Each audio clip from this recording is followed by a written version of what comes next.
los comuneros de Castilla desde el Castillo de la Mota de Medina del Campo. En este enclave defensivo tuvo lugar un hito histórico sin precedentes.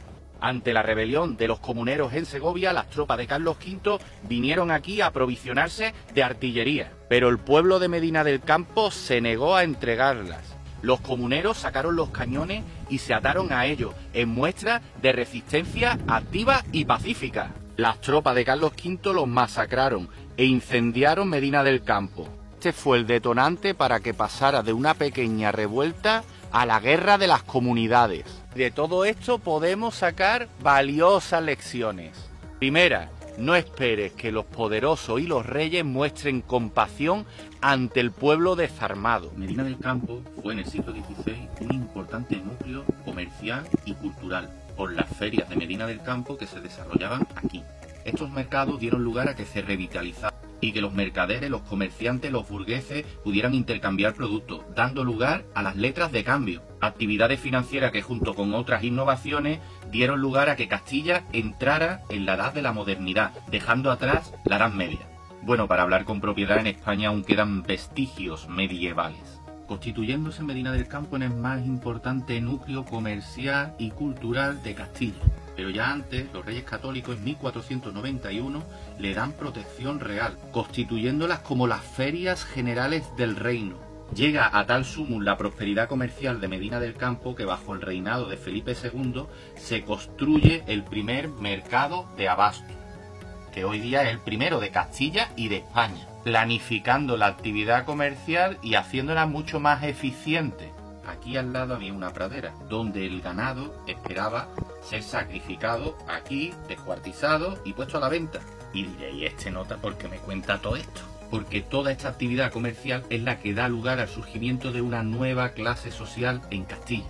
La burguesía, los burgueses, que hasta entonces eran el pueblo llano, plebeyos, sin voz ni voto. Conforme fueron ascendiendo, ganando parné, plata, dinero, fueron reclamando no solamente poder económico, sino también poder político. Se fueron indignando de que solo los plebeyos pagaran impuestos, de que solamente ellos mantuvieran a una clase parasitaria como es la nobleza, la aristocracia, el clero y la monarquía. Pues aquí el nota decreta una subida de impuestos para ser coronado emperador del Sacro Imperio Germánico. El dinero que recauda con esta subida de impuestos pues puede competir con otros príncipes del centro de Europa.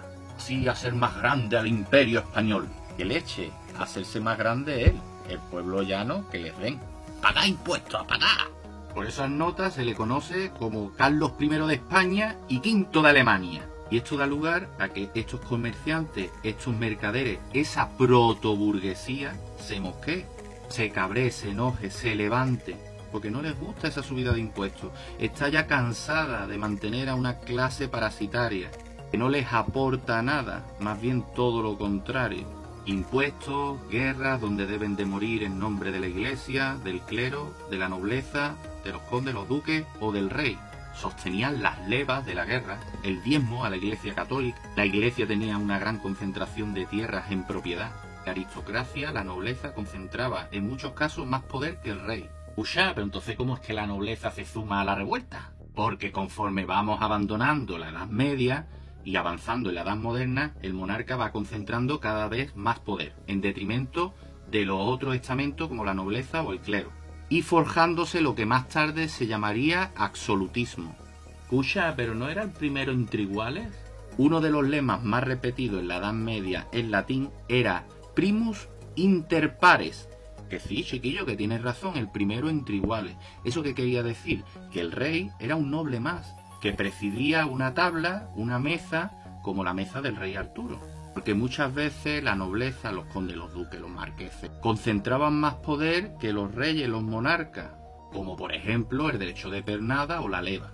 Mantenían un ejército propio y los reyes iban pegando a la puerta de tal duque o conde mendigándole que se sumara a tal conflicto o guerra y mandara tropas esa aristocracia y apoyara al rey de turno. Pero conforme vamos avanzando en la historia y vamos dejando atrás la Edad Media, ese andamiaje medieval se va cayendo a cacho y el poder se va concentrando en el rey y va forjándose el absolutismo, en detrimento de la nobleza o del clero. Esto no le gusta ni a la burguesía, pero tampoco le gusta a la nobleza, y por eso surgen caudillos como Maldonado, que es un noble, al igual que Padilla, o por ejemplo también Juan Bravo, que se ponen todos ellos a la cabeza de la guerra de las comunidades, de esta revuelta, de esta revolución contra la monarquía. Aristócratas en primera línea revolucionaria, representando al pueblo llano, indignado contra los excesos del rey, que concentra el poder y sube impuestos. A mí no, que soy noble, a vosotros, plebeyos. Va en contra de los privilegios de la Edad Media, de los que yo me beneficio. Los fueros, etc, etc, etc. Y que estos embaucadores de la aristocracia llegan a convencer al pueblo llano, a los mercaderes, a los comerciantes, a la protoburguesía, a los artesanos, a los trabajadores, de que su lucha es mi lucha, de que tenemos intereses compartidos. Pero la aristocracia no sabía dónde se había metido al participar de estos movimientos, porque este levantamiento de los comuneros reunidos en asamblea da lugar a que exijan mayor participación política, poder político. Y en las asambleas que se van forjando en cada núcleo de revuelta, aunque la aristocracia intente arrimar el ascua a su sardina, da lugar a debates no solamente sobre privilegios de la monarquía, del clero y también de la aristocracia, que empezó capitaneando estas revueltas. Que me gustan las asambleas populares. Pero claro, esto tuvo un problema. La nobleza, la aristocracia que empezó capitaneando estas revueltas, pues conforme se da cuenta que no controla esas asambleas, esos discursos, y que no puede imponer el tabú, que a mí no me toque, pues ve que esas revoluciones se le van de las manos y se van posicionando al lado del rey. Juntos, los tres estados, nobleza, clero y monarquía, acaban aplastando a los comuneros de Castilla.